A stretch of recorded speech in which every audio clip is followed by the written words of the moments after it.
Right. So we now get started about the topic in your chemistry syllabus, and that is salts. So first off, what exactly is a salt? We'll name some common salts first, and then we can go about discussing exactly the definition of how are we going to actually define this terminology. So we'll have some common salts first. Let's take a common salt, which is the table salt that we're using in homes daily, NaCl. Then we can probably have calcium sulfate and maybe. Alright, let's stay with these two salts first. So, okay, got it. HNO3. So, okay, this is NaNO3, sodium nitrate. Now, if we look at all these three salts, we can see that this sodium chloride can be made by reacting. This is a very famous equation that you have been studying since your middle school, HCl plus NaOH. And this reaction yields NaCl. Likewise, if we have calcium hydroxide and we have sulfuric acid, both of these can be made to react and produce calcium sulfate. And similar is the case with sodium nitrate, where we are reacting again NaOH with nitric acid.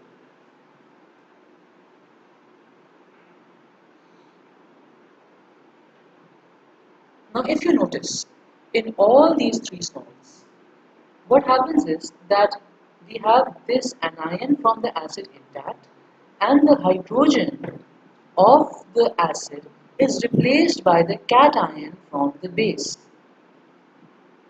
And this is exactly how we get NaCl. What happened? The hydrogen of the acid was replaced by the cation from the base. Similarly, in this case, in sulfuric acid, the hydrogens of the sulfuric acid were replaced with calcium from the base. And likewise, we have this case here. So, finally, we can come to the formal definition of salt.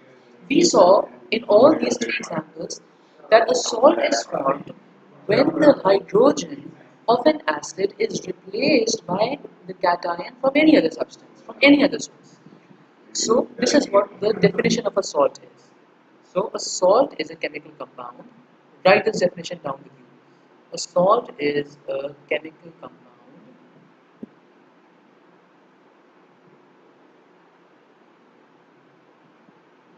formed by replacing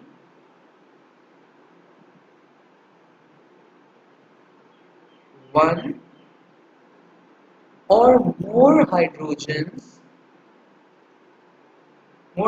ions to be more specific, one or more hydrogen ions of an acid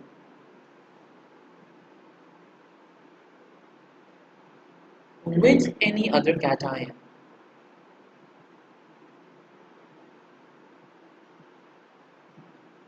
This is the definition of a salt.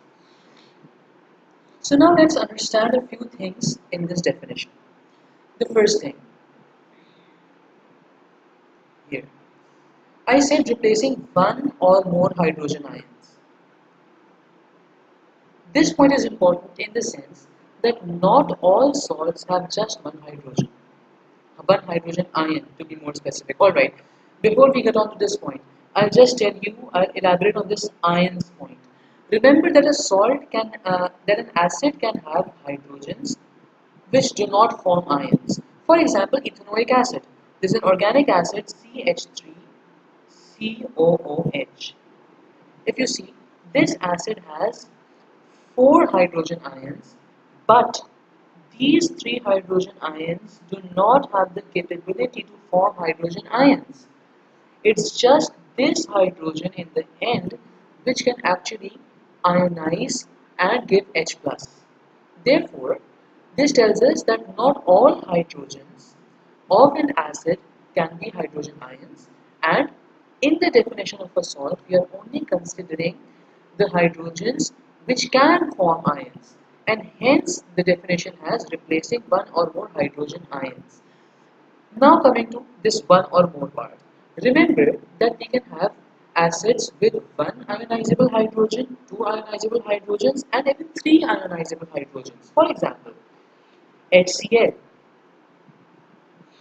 This has just one hydrogen ion, one hydrogen, and this hydrogen can form hydrogen ions to give this H plus and Cl minus. Another case, H2SO4. This is sulfuric acid, and this can give two hydrogen ions and sulfate. Likewise, we can have phosphoric acid, which is H3PO4, and this gives us three hydrogen ions plus phosphate. So the point is that a salt does not necessarily replace all the hydrogens of the acid. The examples that we saw here, in these examples, yes, all the hydrogens were replaced. But we can have salts in which all the hydrogens are not replaced. For example, uh, NaHSO4. This salt is called sodium hydrogen sulfate.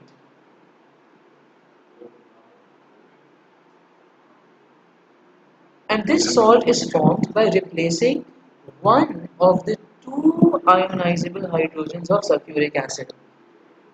Therefore, the second part of the definition becomes clear that a salt is a chemical compound which is formed by replacing one or more hydrogen ions of an acid with any other cation. So, what happened in the case of sodium hydrogen sulfate? One of the hydrogen ions was replaced by a sodium ion. Now, the third thing. Uh, alright, this is not actually the definition, but this should be a question which should arise in your head. If it does not, no problem, I'll bring that question to you. The question is that, alright, we are saying that a salt is formed by replacing the hydrogen with the hydrogen of an acid with any other cation.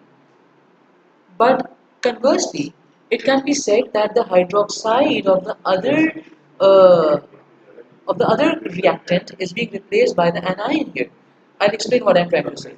See, we have this here. ये वाला ले लेते हैं. We have sodium hydroxide reacting with nitric acid. We could say that OH of the base is being replaced by NO3, and that we can also define a salt as a chemical compound formed by replacing the hydroxide ion of a base with any other anion. But this is not necessarily always the case. Why? I'll tell you. See, remember, by definition, a base is a compound which neutralizes an acid. Neutralizes an acid. And remember that not everything that neutralizes an acid contains a hydroxide group. For example, carbonates. Sodium carbonate or calcium carbonate or any other carbonate for that matter neutralizes acids, that means it's a base, but it does not have a hydroxyl group.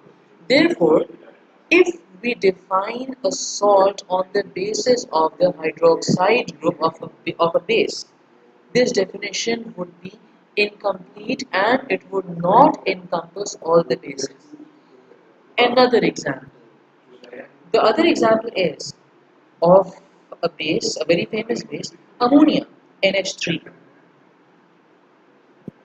Ammonia is a base and it can neutralize acids. For example, when we reacted with HCl, if this reaction takes place, we'll be getting a salt, ammonium chloride. And the formula of ammonium chloride is this. No other product is formed. Right. So here we can see that there is absolutely no replacement of anything in this ammonia taking place. Instead, it is actually a very simple addition kind of reaction where the HCl in its entirety is added to the ammonia to give us NH4Cl. Therefore, the definition of a salt is done on the basis of acids where this definition is extremely universal. So now we are done with the definition of a salt, and I hope that you are very clear with what a salt is. Now, coming to the other parts of our lecture.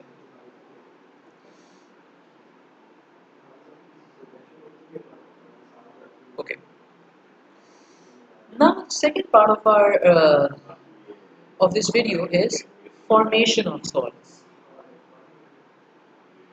Formation of salts. So there are basically many methods of formation of salts. But for that, we need to know the kind of salt that we want to prepare. So, one very basic classification of salts can be on the basis of whether or not the salt under consideration dissolves in water or not. So, we can have either soluble salts,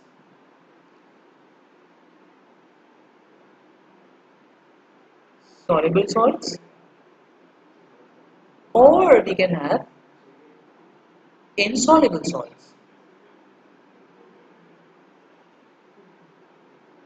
Now the reason why I have taken these arms out from formation of salts is because the method that we will be employing to make salts will depend on the nature of salts, that is whether the salt is soluble or not. Now before we proceed with this classification, we obviously need to know what salts are soluble and what salts are insoluble. So for this we will be drawing a very easy to understand kind of table. Uh, Here we go. This is it. I think this is some rainbow colored.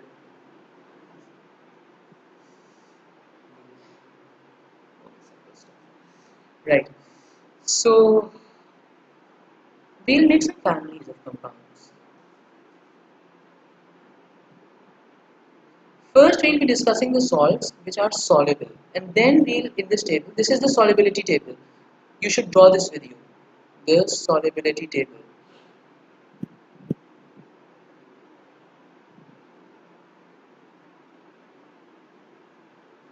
So firstly, we have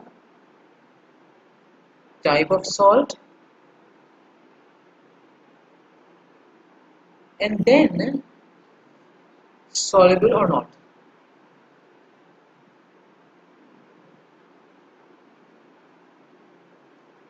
Right. So first, we have group 1 salts.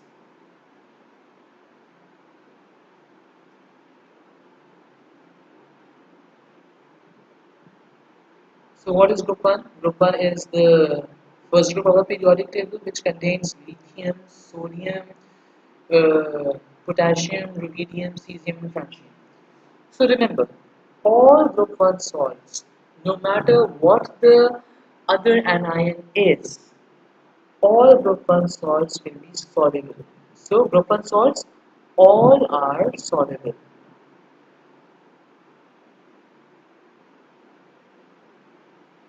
Second, let's talk about ammonium salts. What is ammonium? Ammonium is the NH4 plus radical. So whenever you see NH4 plus in any salt, remember that it's an ammonium salt, and remember that all ammonium salts are also soluble. So all ammonium salts are soluble.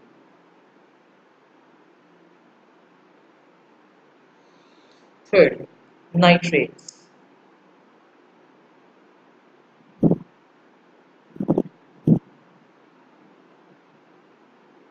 So nitrates are NO3 minus.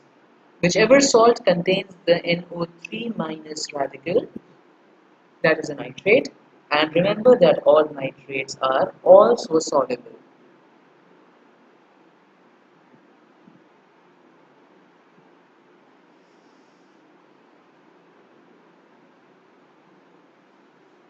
Now the last family of all are soluble is ethanoids. This is something which you might find a bit complex as of now. I'll tell you.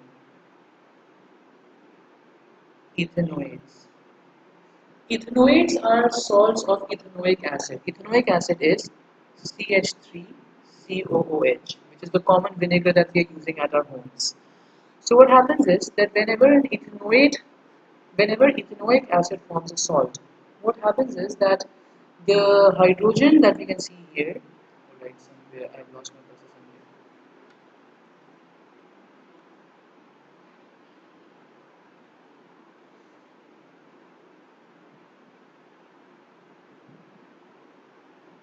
Right. So this hydrogen that we have here, this is replaced by any other cation. For example, CH3COONA. Right.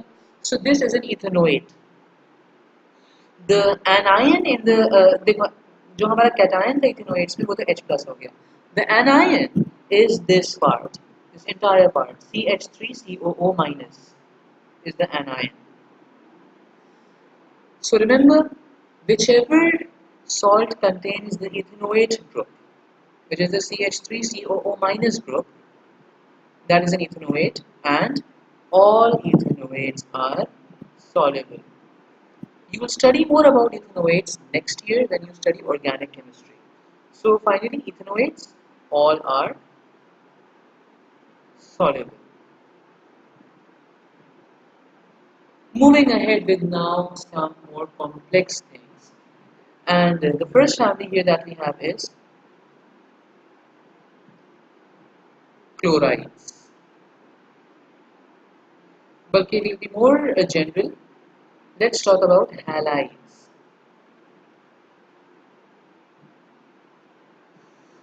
Okay, I'll erase this first.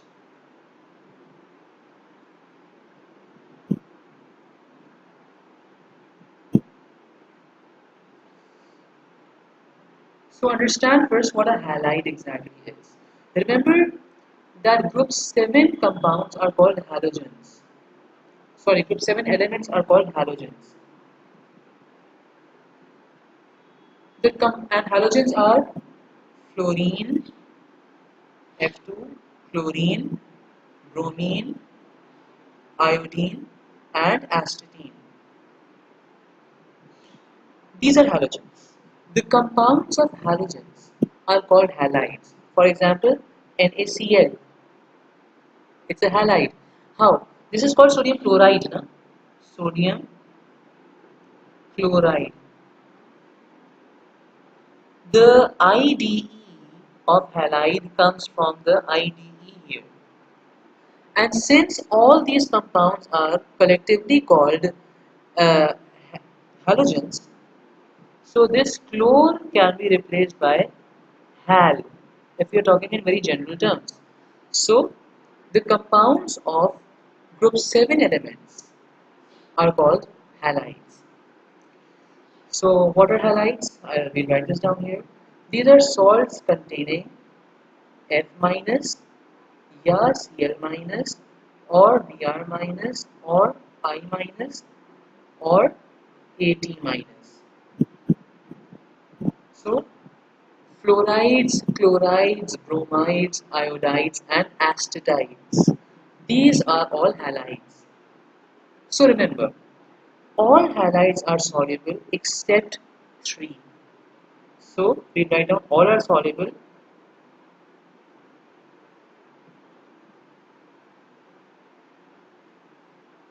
we write the exceptions in red, except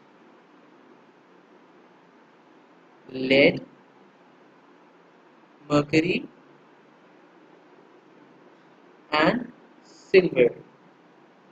So now how to remember this? When I was studying this chapter, at that time there used to be a Facebook trend of like my status for a TBH. At that time we didn't have the option on being able to reply to comments on Facebook. So if anyone was really desperate to give someone a TBH, we would generally ask people to like the status instead. And then we would follow through the likes and we would go on the timeline of the person and we would give them the TBH. So people would generally abbreviate this as LNS. LNS for TBH, that's what used to be written. So L stands for lead, N is mercury, and S is silver. So all halides are soluble except LMS, lead, mercury, and silver. Right. The other family of not all soluble salts is sulfates.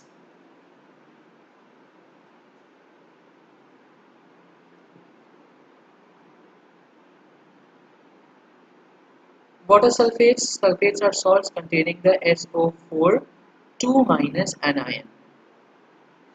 So again, all sulfates are soluble except a number of them. All are soluble.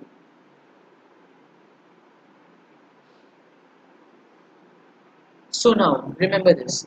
There are 5 sulfates that are not soluble, and the 3 of them are the same as were for halides. That means lead, mercury, and silver sulfates won't be soluble plus 2 more. So we'll write down except LMS,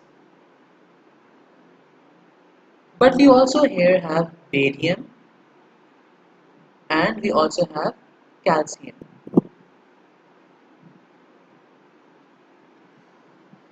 So I guess we'll reverse the order. We write calcium and barium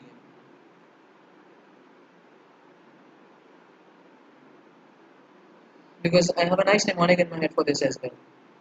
Calcium and barium.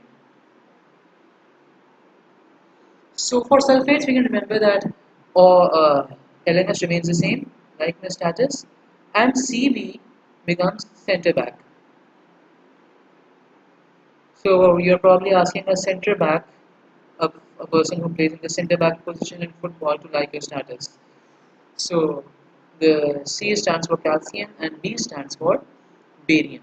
So all sulfates are soluble except lead, mercury, silver, calcium, and barium. We'll complete our table with the last family. And this family is a very obstinate family in the sense that all its salts are insoluble except a few. And this is the family of carbonates. Carbonates are CO3 2 minus. So remember, all carbonates are insoluble except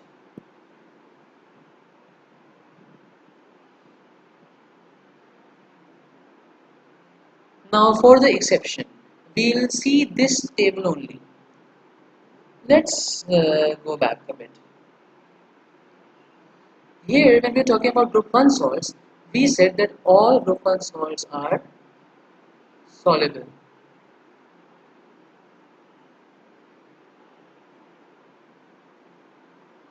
Then we talked about ammonium salts and we said that all ammonium salts are also soluble.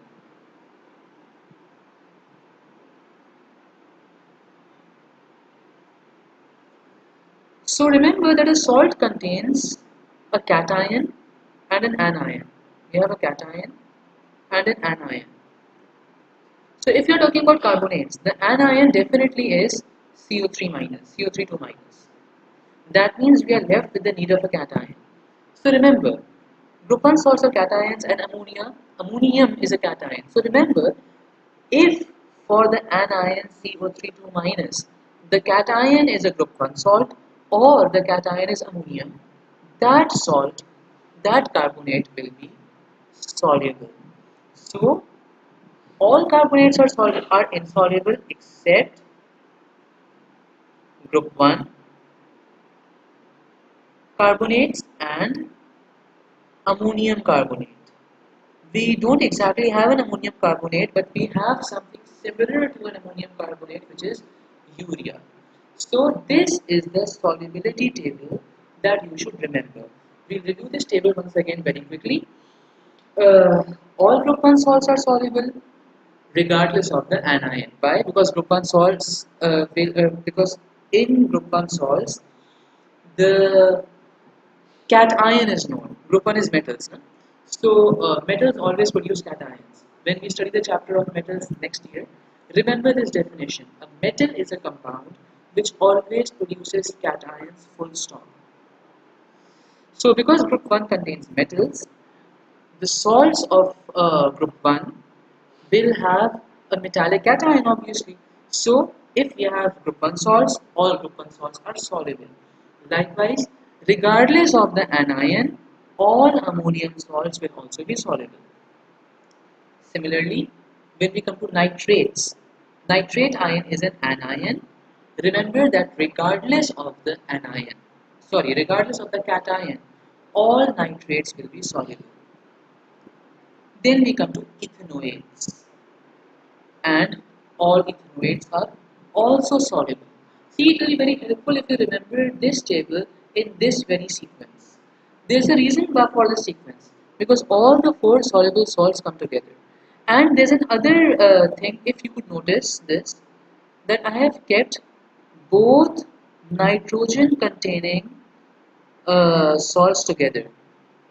So you would remember that if a salt contains nitrogen, there are very strong chances that the that salt will be soluble. So nitrogen containing salts will be soluble, and nitrogen can be in form of ammonia, and it can be in form of nitrates. So four all soluble families are group 1 salts, ammonium salts, nitrates, and ethanoates. Then we come to selective solubilities, and the selective solubilities arise in case of halides and sulfates.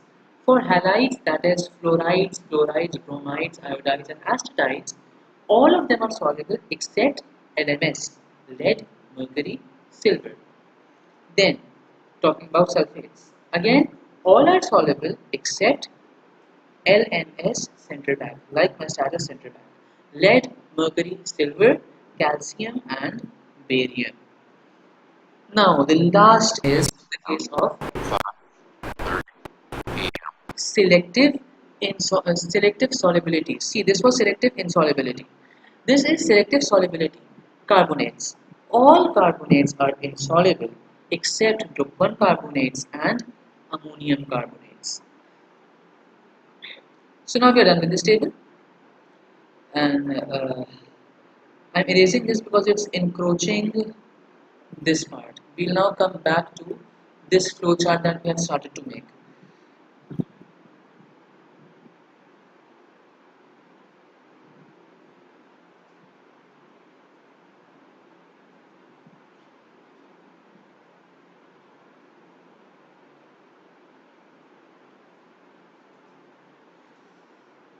So now coming to the method of preparation of salts. For making soluble salts, we have a variety of methods. But when we come to insoluble salts, there is just one method, and that is precipitation. We'll discuss what precipitation is later when we come to the formation of insoluble salts. Right now, just write down precipitation under insoluble salts. For soluble salts, remember, we can classify the method of making soluble salts into further two subheadings. The first subheading is when the reactants are both liquids. Both reactants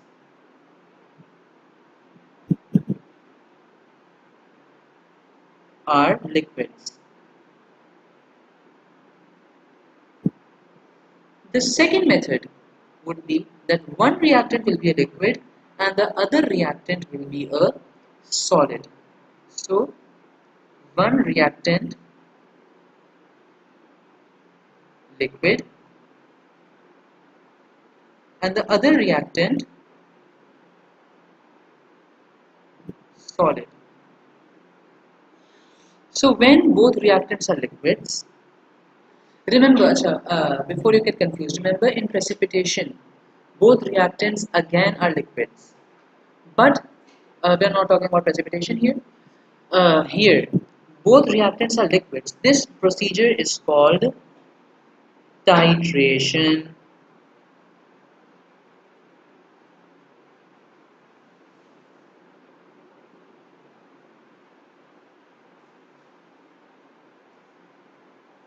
So, the method of forming soluble salts using both liquid reactants is called titration. One of the reactants is an acid, the other reactant is a base. It is an acid-base reaction.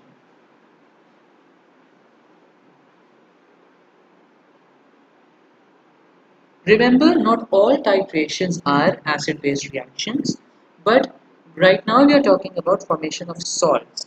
So, when spoken in context of formation of salts, a titration will always be an acid-base reaction. Otherwise, you have studied the chapter of redox reactions in school, and remember that we have redox titrations as well. Now coming to the procedure of forming soluble salts using one liquid reactant and the other solid reactant. So remember that the liquid reactant will always be an acid and the solid reactant. For this we have a number of possibilities. This solid can be a metal or it can be an oxide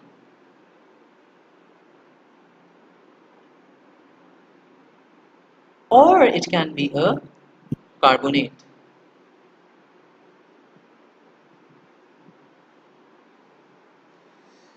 So first we'll talk about the general procedure. We'll be discussing a very general procedure right now. We won't be specific at all because in this method the procedure is the same. Actually, we'll write down some more things before we move on. So when will we add a metal to an acid? Obviously, there are some metals which are extremely reactive. For example, group 1 metals and group 2 metals. The lower group 2 metals, starting from calcium onwards, are pretty reactive. So obviously, if we add a very reactive metal to an acid, the reaction will be explosive and unsafe. So remember that whenever we are adding a metal to an acid, that metal should be only a moderately reactive metal. So remember, only moderately reactive metals are used.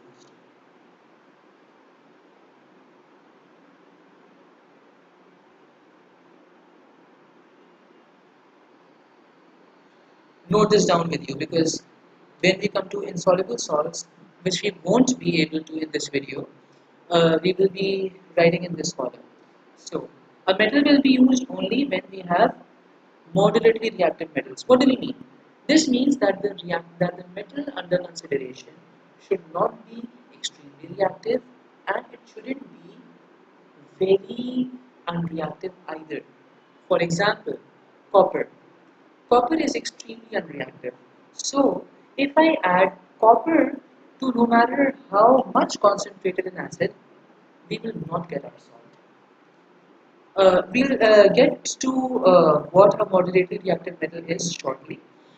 Uh, but for now, let's hold on. Now, the other two, oxides and carbonates. This is a nice and very safe method for forming any kind of salt. So, if we want to form a salt, for example, we want to form a copper salt. Remember, for copper, we cannot use the copper metal because the reaction won't complete. Why? Because copper is extremely less reactive. It's not moderately reactive. So in that case, we'll have to use a carbonate or an oxide. Likewise, if we want to form a sodium salt, we can also use sodium oxide and sodium carbonate. But remember, uh, the group 1 salts, Group 1 oxides and carbonates are deliquescent. What does deliquescent mean? Deliquescent means that group 1 oxides and group 1 carbonates have the ability to absorb water from the surrounding atmosphere. We have water vapor in the surrounding atmosphere, right? So if I keep a lump of sodium carbonate in front of a table, it is going to absorb the water vapor from the surrounding and become a liquid. Therefore, group 1 oxides and group 1 carbonates are generally present in liquid form. So we won't exactly be having much of an option in order to uh, use oxide and carbonates when we are talking about group 1 salts. So this would be our method of choice, that is using oxides and carbonates to form salts will be our method of choice when the cation is an extremely unreactive metal. So when the metal is too unreactive. For example, copper ho gaya, we can have silver here and we can have gold here, we can have platinum here. So these very low reactivity metals cannot be used directly to make the salt when added to an acid. Instead, we'll use their oxides or carbonates for this purpose. Now the general procedure. So the general procedure would be that we will be adding excess solid to the acid.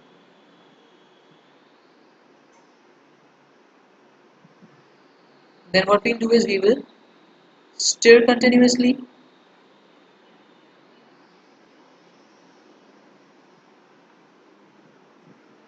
and we will continue adding the solid until no further dissolves. Right, this is somehow, yes. Add the solid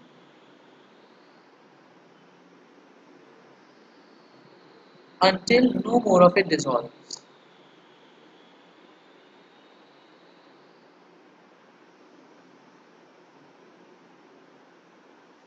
Fourth step, filter the mixture.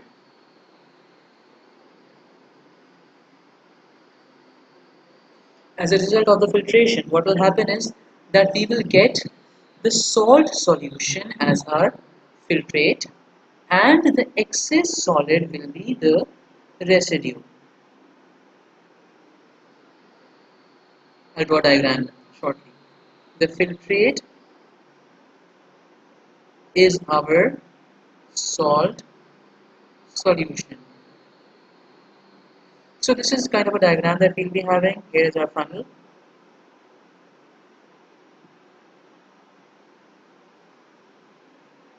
And here is our beaker. So we will be having some stuff left in this funnel. And we will be having some filtrate here. So this is the residue. And the residue will be the excess solid, be it metal or oxide or carbonate. And this is our salt solution. So in order to obtain the salt from the salt solution, we will follow a procedure called crystallization. I'll come to what crystallization is, unfortunately not in this video, but in some later video. Or in the class maybe, crystallize. Once the crystallization is done, we'll be getting our salt.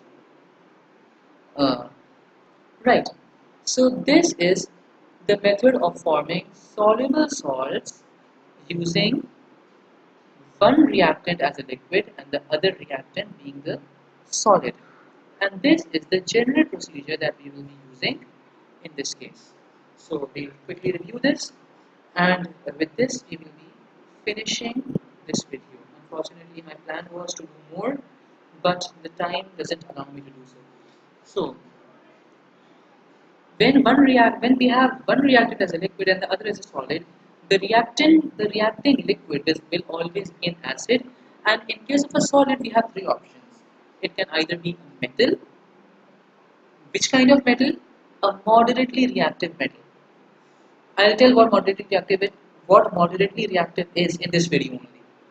Or it can be an oxide of that metal, or it can be a carbonate of that metal. And these two will be our preferred methods, or the preferred solids to be added to the acid if we want to make a salt of a metal which is too unreactive, or in very rare circumstances this can also be used when we want to form the salt of a reactive or moderately reactive metal as well. Remember, a salt of a moderately reactive metal can be formed using oxides and carbonates as well, right? But uh, when the metal is too unreactive, a metal can't be used. So the general procedure would be: add excess solid to the acid, stir continuously, add the solid until no more of it dissolves, filter the mixture, the filtrate is our salt solution, and the residue is the excess solid. And finally, we will crystallize the solution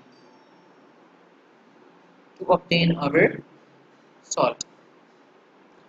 So now coming to what exactly is a moderately reactive metal.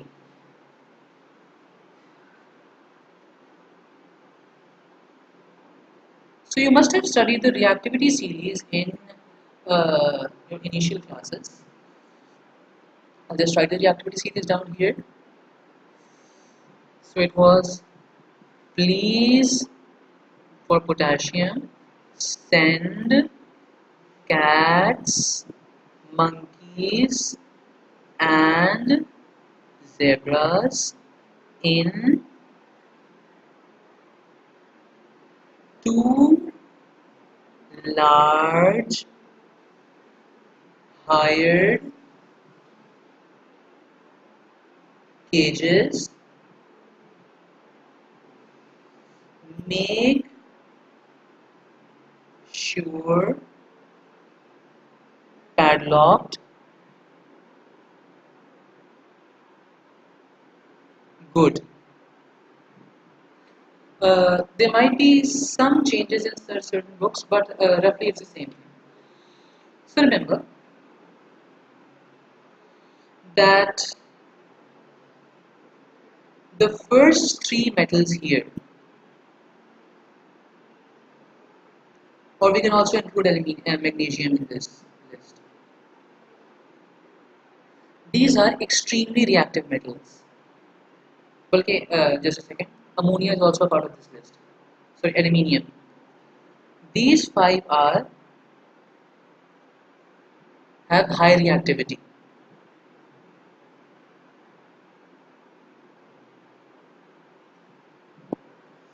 So remember, we will not add these metals to the acid directly.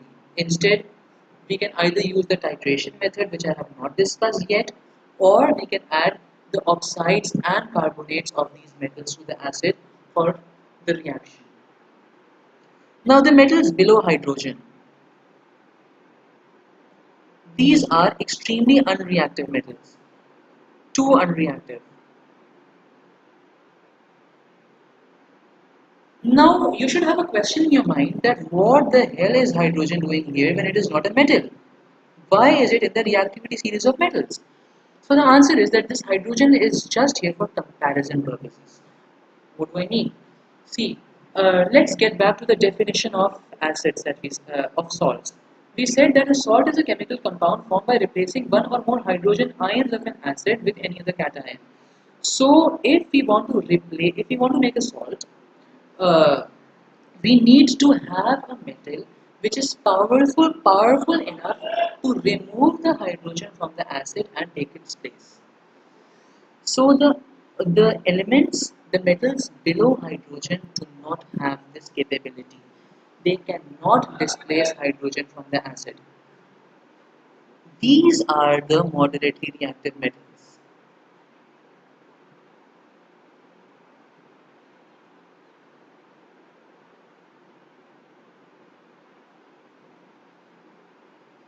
Why? These metals are above hydrogen, which means they are more reactive than hydrogen. That means if added directly to an acid, they do have the power to displace the hydrogen of the acid and take its place. So these are the moderately reactive metals which can be directly added to an acid to form the salt. Right. So with this, we are done with the video. And what have we covered? We covered the definition for salt. We covered the general method of formation of. We covered the solubility table, that which salts are soluble and which salts are insoluble.